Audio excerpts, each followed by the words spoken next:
নমস্কার বন্ধুরা, আমি বসে পড়েছি আবার সেই রান্নাঘরে।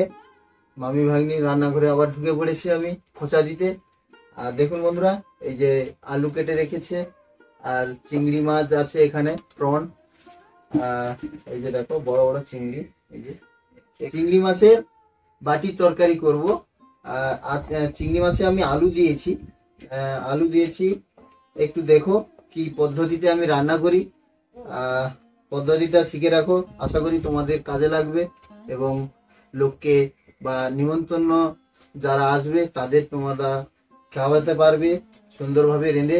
তাহলে বন্ধুরা চলুন, আমি এটাকে আগে ম্যারিনেট করে নেব। প্রথমে আমি দেব পেঁয়াজ কুচি।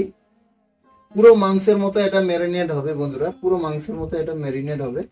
প্রথমে আমি দেব পেঁয়াজ কুচি, তারপরে একটু আদা বাটা দেব, তারপরে একটু রসুন বাটা দেব, একটু হলুদ গুঁড়ো এর পরিমাণ মতো। আর ঝাল বন্ধুরা পরিমাণ মতন দেবে, যারা যেরকম খায় সেরকম দেবে। লবণ স্বাদ অনুযায়ী দেবে, আর বেশি নয়, 2-3টে কারি পাতা দেবে। আর সর্ষের তেল একটু দেবে, দিয়ে একে একটু ম্যারিনেট করে রেখে দিতে হবে। দেখুন বন্ধুরা, একটু ভালো করে ম্যারিনেট করব আমি। এই যে ভালো করে একটু ম্যারিনেট করে নিলাম বন্ধুরা। একটু দই থাকলে ভালো হতো, আমাদের বাড়িতে দই নেই এই মুহূর্তে। দই দিলে আর একটু ভালো হবে বন্ধুরা।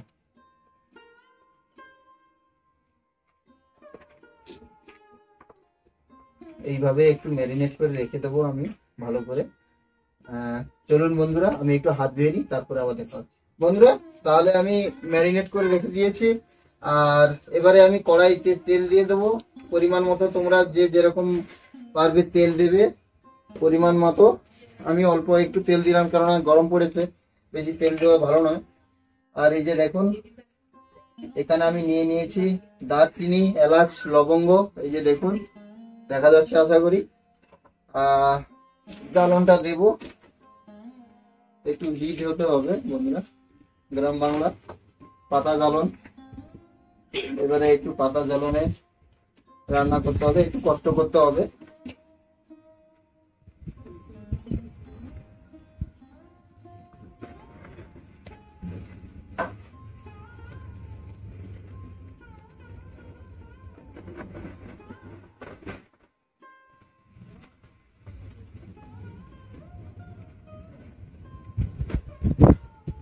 বন্ধুরা, আমি এবারে এই যে দারচিনি, এলাচ, লবঙ্গ আমি দিয়ে দেবো।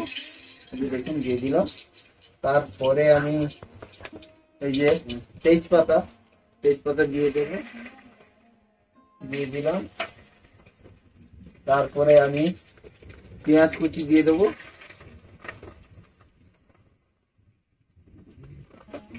পেঁয়াজ কুচি দিয়ে দিলাম ভালো করে। এবারে একটু পেঁয়াজটাকে ভাজতে হবে, লাল লাল করে ভাজতে হবে, বাদামি কালার করতে হবে।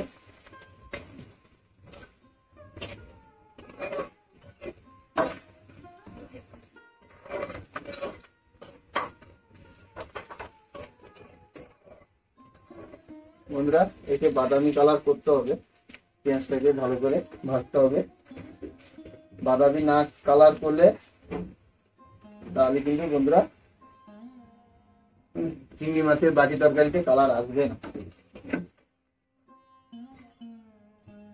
হালকা একটু লবণ দিয়ে দেবো, দিলে পেঁয়াজের যে রসটা আছে সেই রসটা বেরিয়ে আসবে, আর পেঁয়াজটা তাড়াতাড়ি ব্রাউন কালার হয়ে যাবে।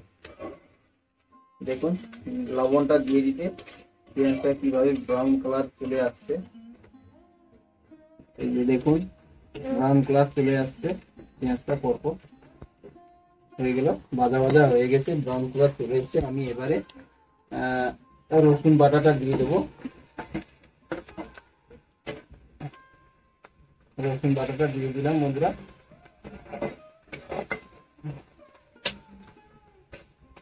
রাখতে থাকবো একটু, তারপরে আমি আদা বাটাটা দিয়ে দেবো। লাস্টে থাকবেন বন্ধুরা, নাহলে আদাটা বেড়ে যাবে।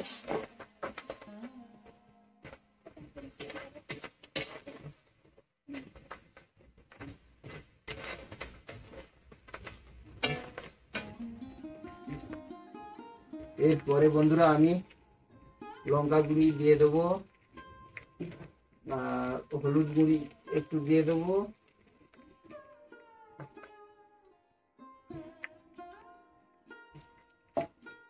দিয়ে এবারে একটু ভালো করে মশলাটাকে নাড়বো।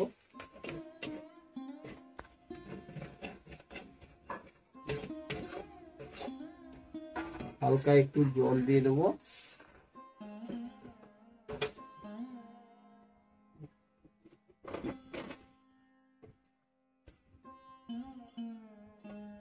বন্ধুরা এই যে এবারে একটু ভালো করে নাড়তে হবে, যতক্ষণ না তেল ছাড়ছে, যতক্ষণ না তেল ছাড়ছে একটু ভালো করে নাড়তে হবে।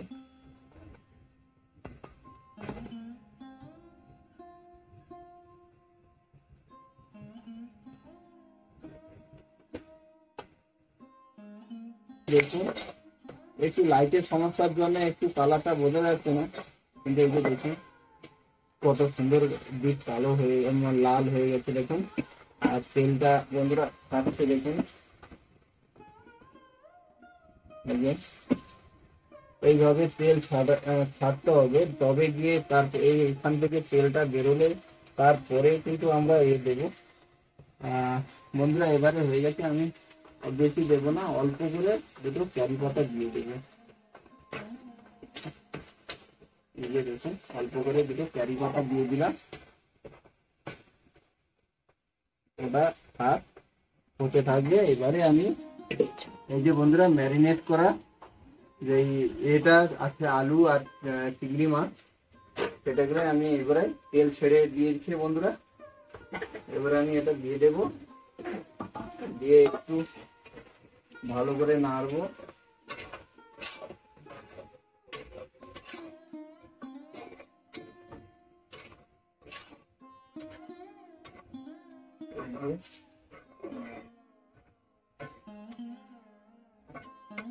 নাড়তে নাড়তে আমি একটু জ্বালন দেব।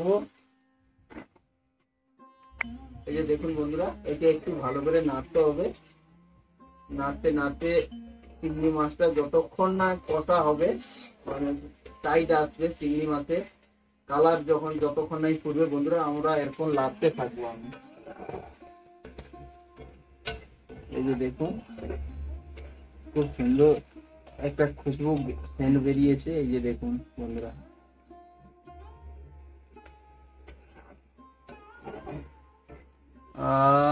খুব সুন্দর একটা সেন্ট, খুশবু সেন্ট বন্ধুরা। নিজের রান্না রেঁধে বলছি তা নয়, আপনাদের আসতে হবে, আমি করে খাওয়াবো। আর বন্ধুরা ভিডিওটি ভালো লাগে লাইক কমেন্ট দেইনি, লাইক কমেন্ট করবেন তো নাকি? না শুধু কি আমি এরকম দেখাতে থাকবো আর আপনারা দেখতে থাকবেন নাকি? একটু লাইক কমেন্ট করুন, মিষ্টি মিষ্টি কমেন্ট করুন, একটু হাসুন, তবে তো। তাহলে বন্ধুরা আমি এখন ঢেকে দেবো, আবার দেখা হচ্ছে। তাহলে বন্ধুরা আমি এবারে এই যে দেখুন, এই যে গরম জল, আমি গরম জল ছাড়া আমি ইউজ করি না, ঠান্ডা জল ইউজ করি না। এখানে আমি গরম জল আমি দিয়ে দেবো। এই যে দেখুন পরিমাপ মতো আমি গরম জল দিয়ে দেবো।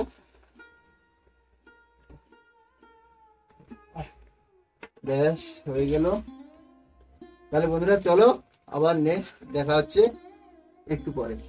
তাহলে বন্ধুরা হয়ে গেছে নাকি আমি দেখবো, চলুন তাহলে। এই যে দেখো, আশা করি মনে হয় হয়ে গেছে। এই যে দেখুন একটু মাখা মাখা করতে হবে, আলুটা সিদ্ধ হয়েছে নাকি দেখতে হবে। এই যে দেখুন বন্ধুরা আলুটা সিদ্ধ হয়ে গেছে, আমি আর বেশি ওয়েট করব না।